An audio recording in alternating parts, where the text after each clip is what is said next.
This is the Work Smart Hypnosis Podcast, session number 312. Leon Sankofa on Filling the Gaps. Welcome to the Work Smart Hypnosis Podcast with Jason Linett, your professional resource for hypnosis training and outstanding business success. Here's your host, Jason Linett. Now, I know I come on here pretty often and say that this is a conversation I've been wanting to capture for quite some time. And you know what? This is a conversation I've been wanting to capture for quite some time.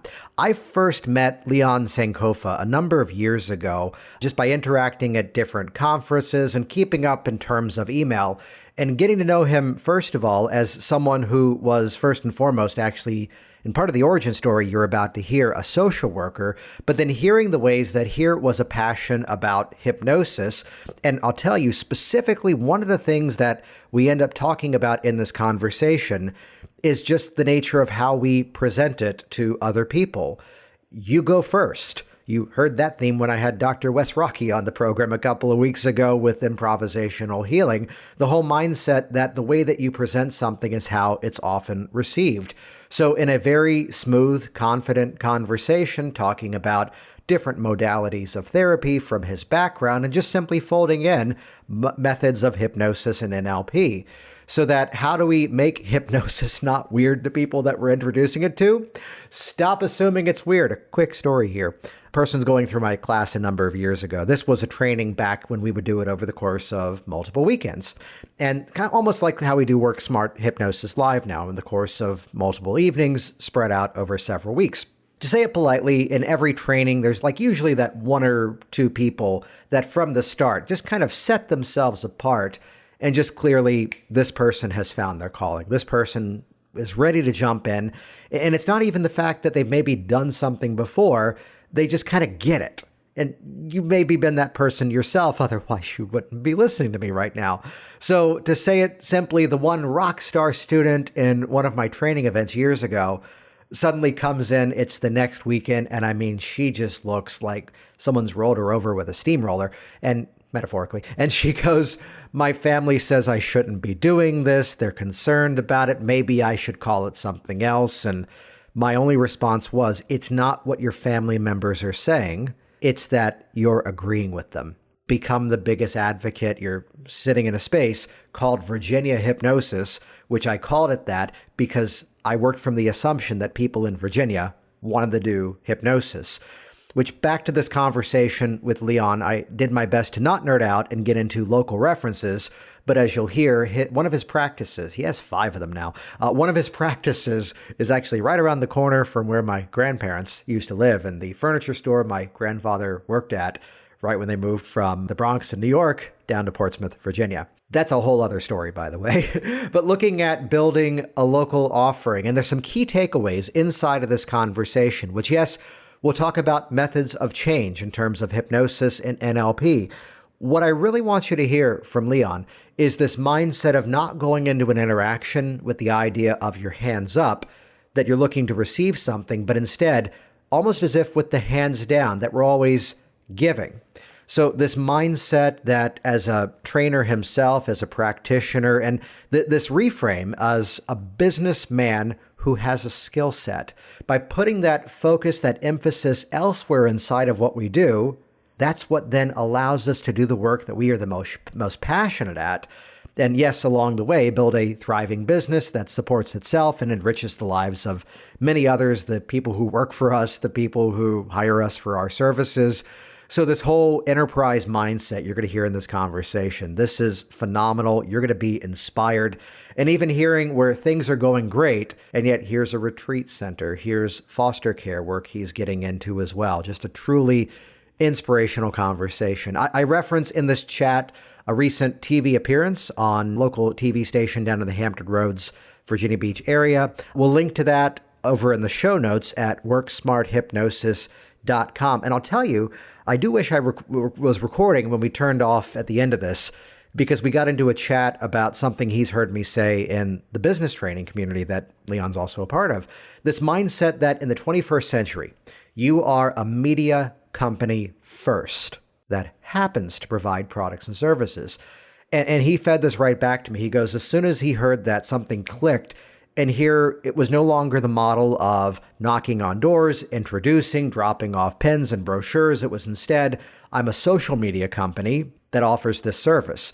Where now, here's the flip that we were talking about when the recording stopped, that now instead of him doing the outreach, people are coming to him. And that's really what we're talking about inside of Hypnotic Business Systems, which an update for those of you that are not yet a member of this community.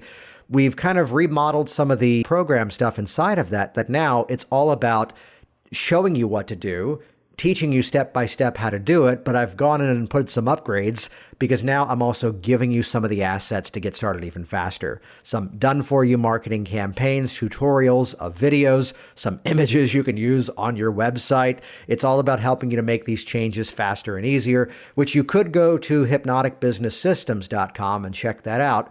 Let me point you somewhere new.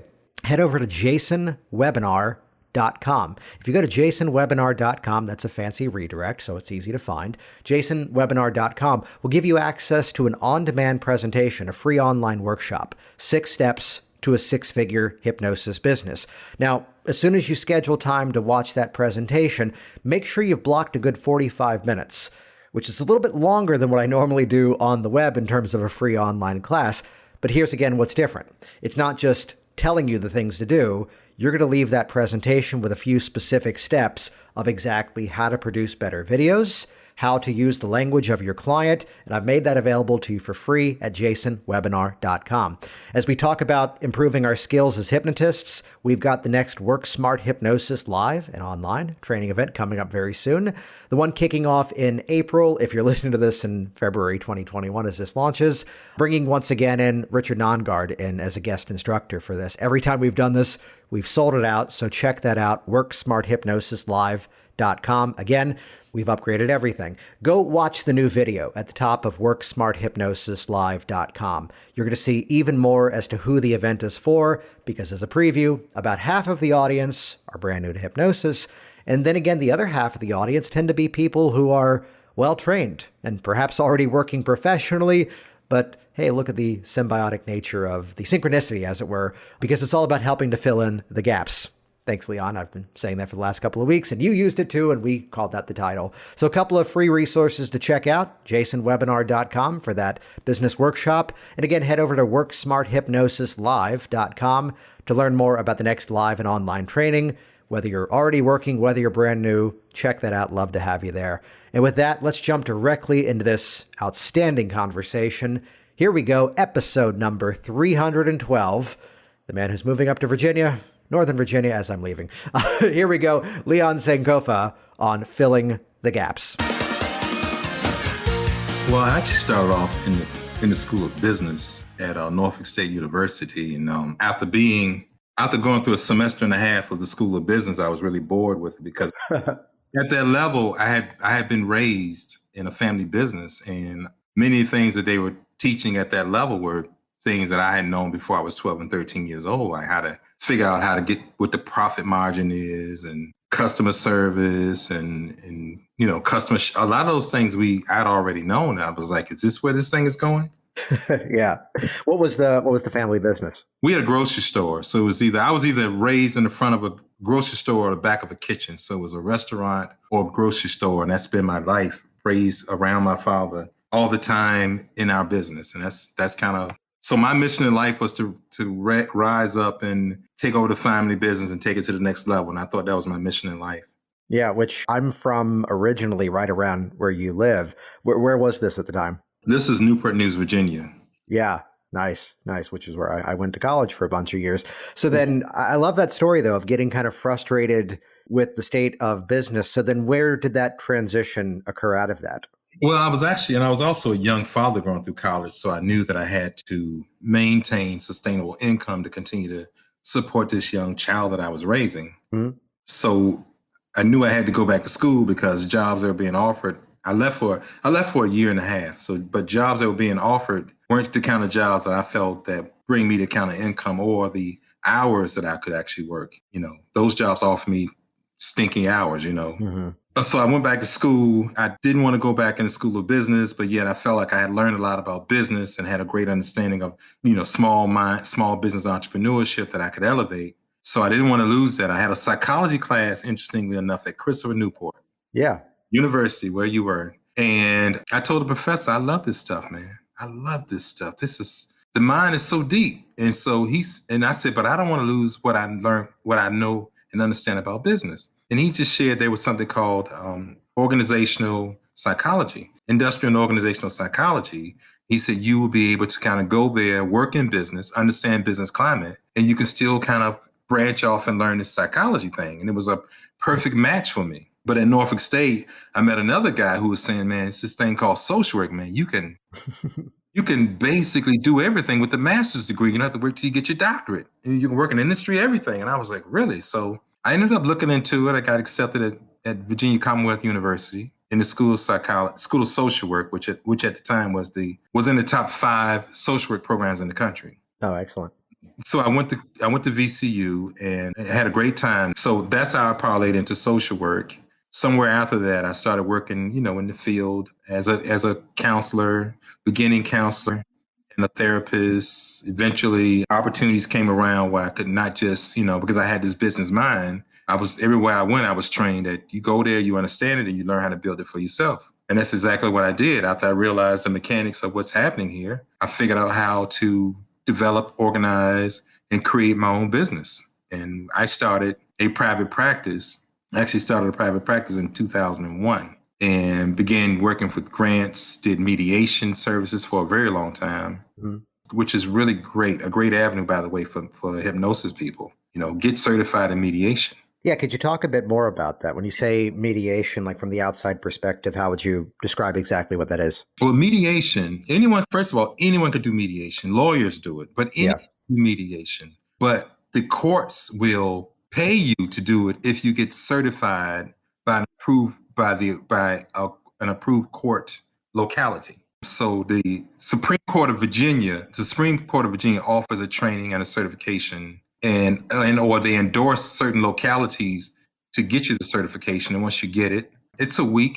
Some of it you get the basics within a week, but most of the money comes from service to deal with children, with JDR, juvenile investigations, custody, visitation, child support issues. Which, correct me on this, mediation is usually that step to avoid having to go to court on something. Let's try to settle this even before it goes to something law related, or is the law actually involved at that point? Both, So if you were divorcing or separating, or let's just say a woman chose to decide to seek child support from a father that she hadn't done so in the past. Doesn't even mean they are in conflict, but the court assumes because of so much violence that happens between domestic violence that they says you have to go to, they give you the option, just like you said, they give you the option to come to court, or if you can settle it through mediation amongst you two, you can do it easier. You have her come out better. But if you want the judge to decide, it's going to be short, quick, and sweet. You have very little say. So a lot of people opt to go to see a mediator,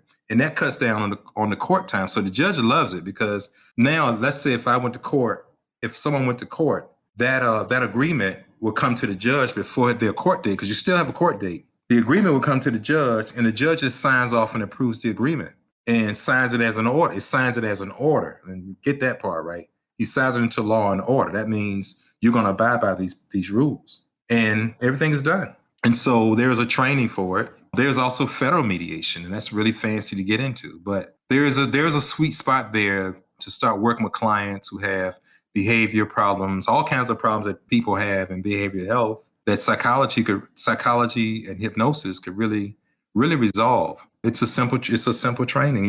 You become Supreme Court certified, and it's a great credential to have on your side. Wow. Yeah, I was asking about that because I've actually had several people come through local trainings where, the favorite part of teaching a course would be people go, oh, I'm already kind of doing this, just I know how to do it better now thanks to the hypnotic language patterns. But to hear this other route that hypnotists can look at this as another sort of avenue. So from that journey, I want to go back to something you mentioned here, because I'm always listening for proprietary process, that if we can break what we do down into a few measurable steps, we can then better understand it. But I love that you talked about, in terms of private practice, develop, organize, and create. So talk us through. You mentioned opening up that first practice back in 2001. What was that like in terms of going that route as opposed to where, let's say in the social work world, sometimes it would be joining another practice, which, yes, the experience growing up with a family business, I'm smiling big here because we were chatting before we jumped on and I looked at the map of your Portsmouth office to go, the furniture store my grandfather worked at when they moved from New York to Virginia, it's right at the corner. Wow. But having that benefit of a family business background, was that part of the thinking to then basically open up shop and do your own thing? Yeah, I think because my father always involved us in the process, from understanding how to incorporate a business to hiring staff, buying what are the best how to buy product and services. So believe it or not, some people have no idea how to open a business, how to get a business license. So, Mhm. but for me, it was kind of, well, you know, the process. It was Yeah. simple situation, you know. So it was really about trying to determine what are the mechanisms needing to open a private practice. Mhm. And it all boiled down to, in order to do certain services, you had to have certain people on staff. And so it was really about navigating that and then hiring or negotiating with someone who had those skill sets that certain things I didn't have at the time, to open the practice and then to be able to receive the kind of clients that I wanted to receive. So it's really about finding out what you need and then hiring the people. Right. That's so helpful. There's a popular phrase that comes out of some of the info marketing community that's stop asking the question of how do I do this? And instead, when you change it to who do I need to hire to be able to do this, Yeah, it yeah. becomes so much easier. I mean, there's some automated functions of my business that I can smile and say, I have no idea how that works, but Matt does that. Mhm. Though what I want to chat with you about then is that idea of growing up and opening a practice, which you now have, correct me on this, 3 locations, I right? have I have 4 locations, and I'm opening a location in Petersburg, Virginia. The office is established, but there's some protocols I have to go through to move these types of services that I have that are insurance-based services. Yes. And it's a bit of a process to kind of make that happen. But the office is open. It's just waiting for the approvals to begin to run the practice there. Right, which that does put it into a slightly different world than, let's say, the majority of the audience of this podcast. Though many people like you are also in the mental health world, where now it's coming in by way of insurance. Though I chat and share that you're inside of the business community that I run, and there's a group that sometimes pops up and goes, "I'm hiring staff, but I'm not filling their hours." Chat with us a bit about that idea now of bringing someone else on and putting effort into booking other people's work. So, and I actually developed a training on this, and I Oh, talked nice. to Guzzy about it a little bit. Sometimes you have to give to get. Yes. I mean, so to give me may be, if I need a licensed person on staff, hire the licensed person and let them build their hours. Let them build the hours under your organization. Show them value. So the value is you have a location here. There's a phone. All you do is come in, and I'm making life so easy for you because my value is having someone who's a licensed professional who could actually see the clients. And then there are so many other services that require a licensed person to be on staff. So there's a great value of just having him there, and it's not costing you anything but space. Hmm. So, and then it adds credibility to your organization. So now you're no longer just, in this case, just a guy practicing hypnosis. You have a practice that has a licensed professional on your staff. And the only thing you did was, created a situation that was agreeable to the person. It worked to their advantage, and someone would say yes. I think that's so important that especially, having had staff at one point inside of my businesses in terms of booking other practitioners, most of the struggle that I see of people who try to do something of that nature is that they're doing the opposite of what you just said. They're not doing that give to get. That the thought is, okay, now I've got someone else working here, but I need to fill my hours first because they're still in that sort of limitation of thinking of their hours.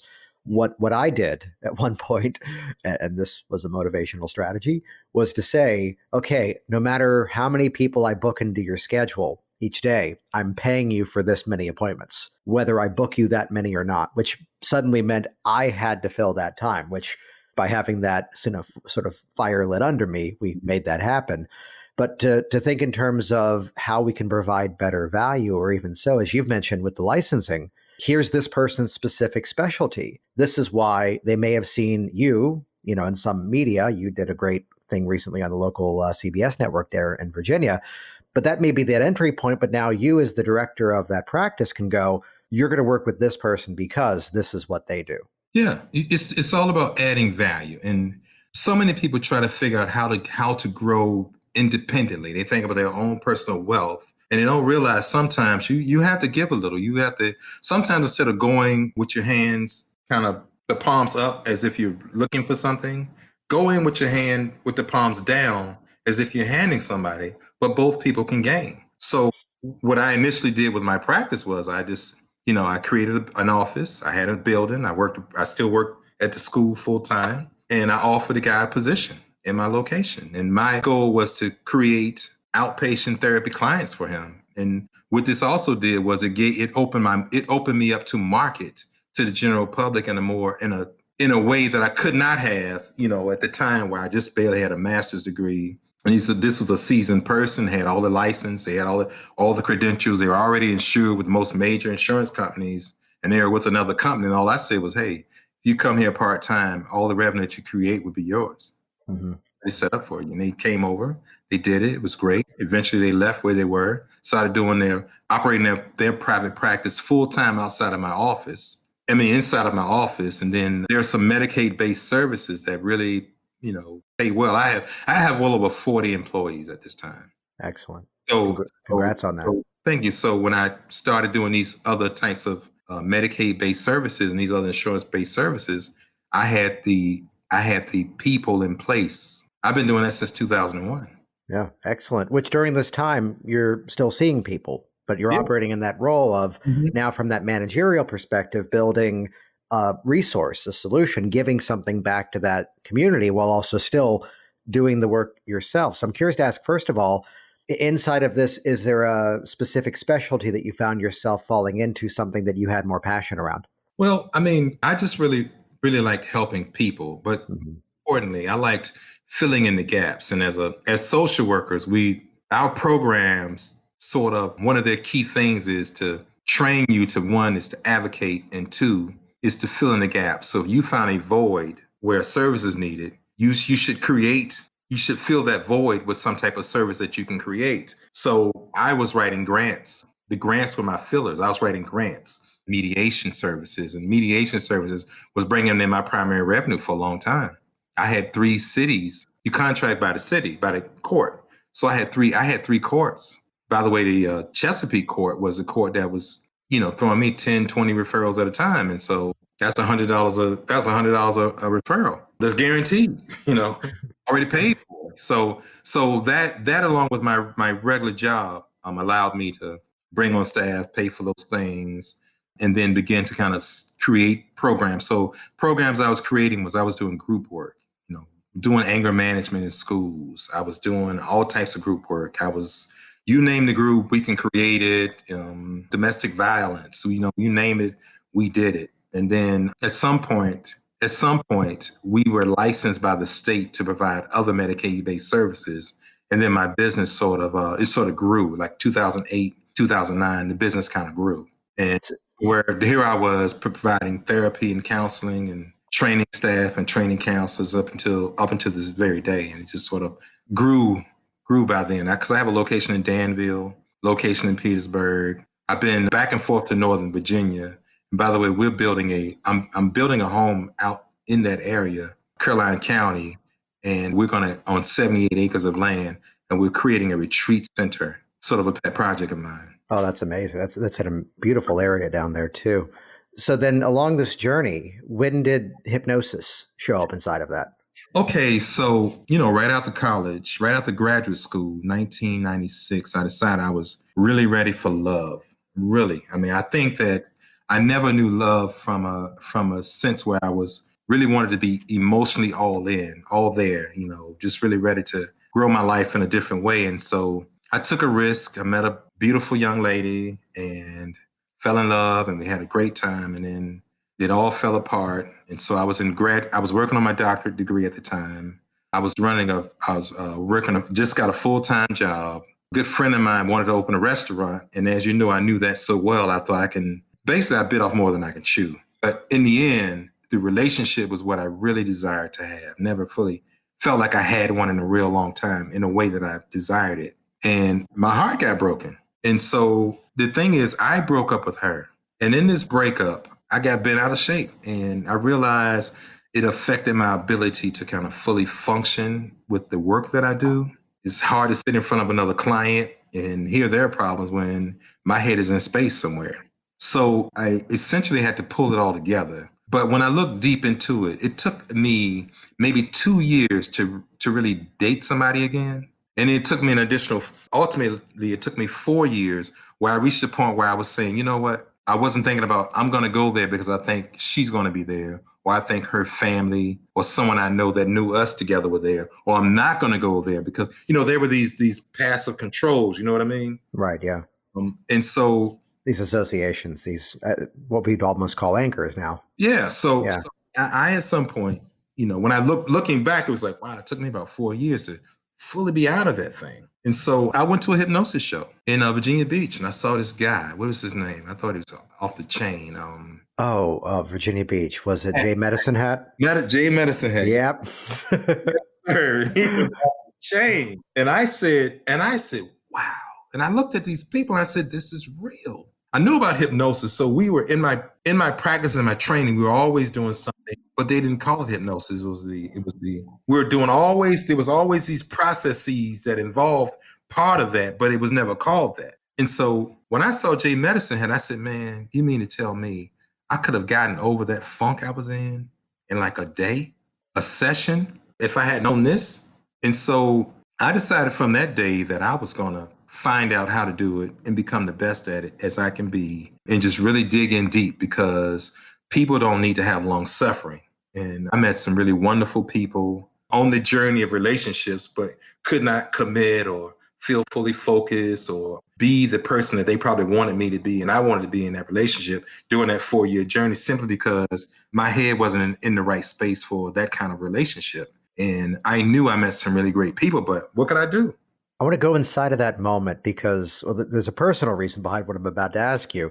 2017, I did the keynote at HypnoThoughts Live, and there's like maybe 20 seconds talking about a similar story that I saw. It was Tom DeLuca, who during the Welcome Week at Newport News, Christopher Newport University, came and did a show.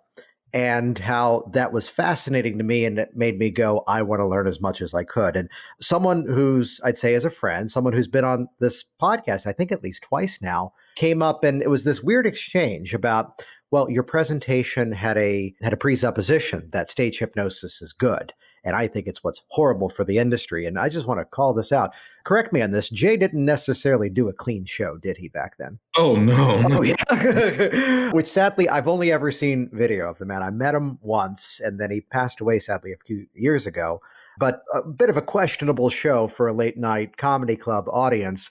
Talk to me about that connection that you made. Let's call it out, that so many people make, where the audience is educated enough to go, I know this was an entertainment environment, but I bet that can help me with fill in the blank. Where we as people, we can make that association that, yes, it was done in that environment for entertainment, but we can see the value that here's people making these rapid changes, these rapid adjustments because of hypnotic suggestion. There you were watching a relatively R-rated comedy show and going, oh, this is what I need. I think because I saw the value. I saw change, and I saw that, hey, if you can get into somebody's head and get them to do this and that, then I understand how you can get them to stop smoking if this is right there. Yeah. And I think the only sticking point is, well, how long does it last? Because the show is over, and do you stop? But I knew enough about, I knew a little bit more about it to believe that this could stick. These things could stick. Mm-hmm. So that's kind of where I was. I found a training at some point later. I found a training, and then I started practicing it. And then let's go after something you just said there for a moment, if you don't mind. The fact that after the show, those suggestions are no longer there, But for a personal change process, we're building towards that permanence is always the goal. So if I had to ask you, whether it's counseling, whether it's even hypnosis, in your definition, what makes the change stick? I think the change stick when when you get the subconscious mind to agree with the unconscious mind. I'm sorry, Mhm. the conscious mind to the subconscious mind. Which is great because it uses our terminology, but let's get more specific than that. What has to occur for that to stick then, in your thoughts? I'm not sure. I think for me, it's what I call what Oprah Winfrey calls the aha moment. Yeah. In therapy, it's almost like, well, the people believe that time will heal all wounds, and what's really happening is at some point subconscious mind accepts the pattern that you continue to throw at it, and then it becomes a pattern, and you move out of that frame of thinking or way of thought or way that you believe things earlier. Mhm. I'll share my formula and tell me if this kind of matches up, which still uses terminology, and we often get caught up in just using, oh, it's this keyword. When two formulas, as long as one, the change is still congruent to the individual, as in it fits. And then second, and this one we kind of play with sometimes, second would be that as long as there's some kind of reinforcement mechanism. And Right. keeping in Right. mind, reinforcement doesn't necessarily have to mean listen to this 18-minute MP3 every day the rest of your life, though it could, to be fair. It's that, let's use stop smoking as a simple example. It's a year from now, I'm enjoying life better that I don't smoke, and I'm enjoying that I feel better and I don't stink. And that fits the criteria of still congruent. And the living healthier is the reinforcement mechanism, as it were. And I think you said it best. You just said it best, simply. Well, thank you. Thank you. So then looking at the hypnosis training, I'm curious to ask this because, again, a big part of the audience out there are people who are in, LCSWs, LPCs, psychologists, psychotherapists, psychologists, and so forth.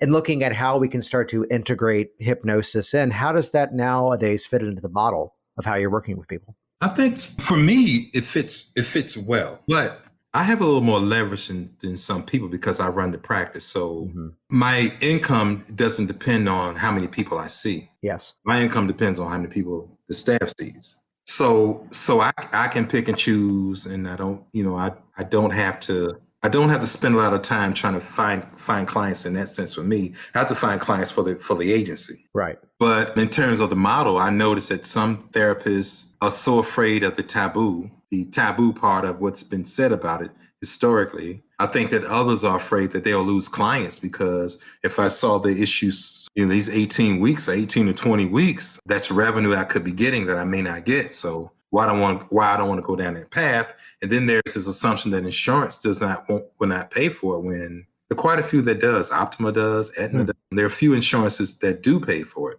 So that's interesting that many people don't look at that as an option. And respectfully, you're right. When someone's model is that I'm going to see this person, I was having a conversation with someone who's an LPC, and part of a decision that they made in their business was, okay, now I have 12 patients, which those 12 people, they're going to see every week, no matter what, because that's the model that they'd been trained in. And as soon as they did a standard twist on an LP fast phobia cure, suddenly it was like, oh, I'm good now. I'll check in later if I need it. She's like, I feel so rewarded, but I'm also now terrified of what I've now created. How do you go about doing that blend? Or how do you, let's go after first the stigma that may be out there. How do you tend to introduce it to people? I think that I do it confidently and without shame. Nice. That I believe in it, and it's okay if segments of the population don't believe in it. If you believe in something, you should support it the best way you can. Well, I'd call out something that the reminder that I've been wanting to have you on this podcast for a couple of years now. And then you popped up and it's like, here's this appearance on WTKR down in Virginia. And it's where it's, correct me, like a 3 or 4 minute clip. And you're talking about dealing with stress around the pandemic and the response to things. And just conversationally, what you just said there is, I think, the biggest key about I talk about it confidently because I know it works. That just in the middle of the conversation, it was not, now brace for this, get ready. I also do hypnosis. And I see even professional hypnotists who just call themselves hypnotist still do that. But just to go, no, here's one of the things in the toolbox, and this is just one of the things that fits into this program. Yeah, if you want it, I can provide it. If you don't, I got other things we can do. If you Although based on what you said earlier, chances are it's still the same techniques with different dressing. yeah, that's right. And you have these We don't have to do hypnosis. Now close your eyes and begin to imagine. grounded.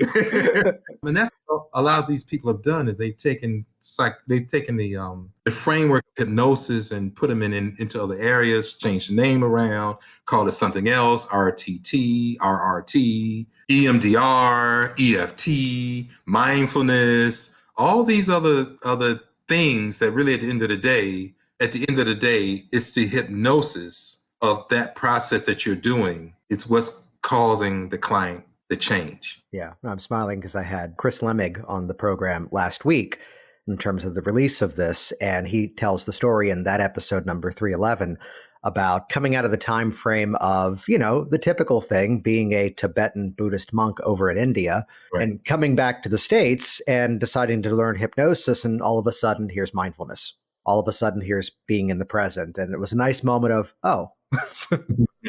In Virginia Beach, they have a school, a school for autism right in the beach. And they was given a tour, and there was a mindfulness room. When we sat down, I said, "You guys are doing hypnosis, right?" And the lady looked at me because that wasn't what her selling point was. Her selling point was the mindfulness. And I said, "This is hypnosis. Let's call it for what this is." And then she looked at me, she said, "Yes, it is." And it was 30 other therapists that were from around the city of Virginia Beach and Norfolk, who they just do this powwow once a year. And I said, "That's wonderful." And she showed me how they did it, the quiet room, and how it was effective for the autistic kids to get their anxiety down and all of that. And I was like, it was so great to see it. Yeah, which seeing more tools, more things within the tool bag. So then looking at the story of you're building this sort of retreat coming up, that's going to be coming soon, and the work of managing these different practices, how would you kind of define the day-to-day schedule then in terms of how you're able to juggle all of this? Well, I think that when you're in business for a while, the goal is to be an entrepreneur. And an entre means new. And I'm not a new businessman, and neither are you. So am I an entrepreneur now? So I'm a businessman, and so who has a skill set that I enjoy. But along with that, I think Tony Robbins made it really clear when he said that, we have to think about being not a franchise, but being oh Lord, I forgot the word, but an enterprise, that's the word. Yes. You have to think about being an enterprise. And people who don't understand that when you're trying to develop an enterprise, there's a whole different process in place. It's beyond being, self-employed means you're working for yourself. Once you become an enterprise, that means you're truly trying to create a situation where you have all these revenue builders and you can oversee your business while the work is being done, and you can guide the business to create the type of service delivery that you desire. And so that's where I am. I'm trying to create an enterprise where I'm submitted license for foster care. So we're waiting on that to come through. And so I'm excited about how I can implement and resolve some of these issues directly with these kids who are in foster care. I mean, how powerful can that be? Yeah, that's amazing. But you can only do that when you're in a position of leadership and knowledge. And I can't do that being Leon by myself working in an office. I have to create partnerships. I have to be savvy about getting the right people in the business and creating a work environment that's conducive to where we all can grow and sometimes still maintain our individuality. Well, I think part of what you just said there, and even if we want to get fancy and call it a NLP reframe, the mindset of being the businessman who has a skill set. And in my world, I would add a few extra words, a businessman who also happens to have the skill set, because right out of the book, The E-Myth Revisited by Michael Gerber, the classic line of work more on your business rather than in your business. And even the reframe that I keep drilling for people to think differently about their hypnosis businesses. And this is what I say even on Hypnotic Language Hacks for other entrepreneurs, that in the 21st century, you are in some way a media company first that happens to provide products and services. Right. So it's where we put that emphasis somewhere else, which then I still see clients, even though I don't know if you've seen this. I'm moving down to Florida, keeping the entire business online and having that opportunity to still see the people that I work with. Yet it's that I do all this business work, I do the different programs and different media outreach that I do, because that's the mechanism that then lets me do the stuff that I'm most passionate about. And yes, continue to scale it up, but also more importantly, the personal side, work with those issues that I can be the most passionate about. So we do these things so we can branch out and serve a greater audience. And I love to hear that mindset of, even from someone with, correct me on this, for the credentials, master's in social work, doctorate in clinical psychology, but still beginning with the frame of businessman who has this specific skill set. Right. Well, it's the doctorate in clinical sexology, by the way. Oh, talk to me about that. Tell us more about that. Well, sexology it's really about human behavior at the sexual core. And so you have a whole population of LGBTQI, and that's a population that has a certain set of needs and desires and understanding them. And then you also have the area where I'm at. Two, there's this area that covers, marriage and relationship, more like marriage and family therapy, but understanding from a purely sexual content. And then there is the area where I'm in, which is the focus is on people who have had sexual trauma. And so my focus is on working with clients who've had sexual trauma, because we know that 1 in 3 women, according to the statistics, have had some form of inappropriate sexual touch, sexual abuse that has ultimately affected their life. And then 1 in 8 boys, similarly. So when you try to peel back all the pieces of what brings them into service, that's that one shameful piece that's not appropriately addressed, not peeled back right, questions not appropriately asked, and we're not targeting to see where all the traumas lie. So sometimes we kind of heal a wound. They say that, for example, in the war, they found that the people who came back from war who had post-traumatic the most severely were the ones who had a trauma before they went to the war. Yeah. Yeah. So likewise, people who have if you had a childhood sexual trauma, then you get into a relationship where maybe you was an abusive relationship or whatever, whatever trauma that came along, or maybe a severe car accident, for example.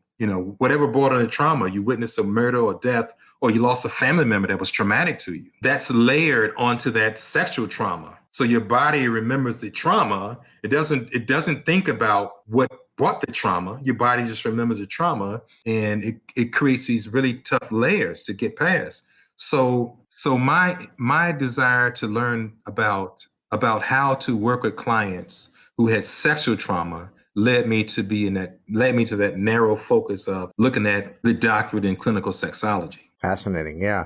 So then looking at the shape of things nowadays, here you are working with clients. Is there a transition when you're then making use of hypnotic work, or is that just blending into everything else that you're doing then? It all blends, because if you have someone who has a sexual trauma, and I can resolve that in a session or two, I mean, how powerful, how freeing. And many of us who are not suffering, we want to find ways to be better, to optimize our lives or our brains, really. And for those who are suffering, we want to get back to normal. But at some part of us, we struggle between getting back to normal and also being the best that we can be. Well, I found hypnosis and hypnotherapy, if done correctly, it optimizes the brain. You remove all that data that's playing in the background of your brain is gone, and now your brain has nowhere to go. But now let's take that energy, that space I have, that energy where I'm not dragging myself down, and let's optimize my life. I love that metaphor of optimizing. That the way you've described it there is great, that we're clearing away what doesn't have to be there, which then metaphorically leaves a bit of an opening. And now it becomes, what can I do better? What can I create instead? Exactly.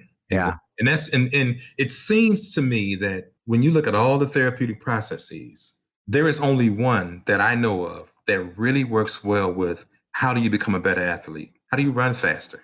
How do you become more focused in your pool or golf game? What other mechanism works best? When I talk to college and universities, sidebar, when they kind of go, ooh, we don't talk about that, I go back and tell them I start with the history of hypnosis. These same people that you study, Sigmund Freud, Erik Erikson, what's the other Eric guy name? These so-called forefathers of therapy, they were all practicing hypnotherapy or some form of it or some branch of it. And just to kind of normalize it by saying, these are some processes that you're doing anyway. Right.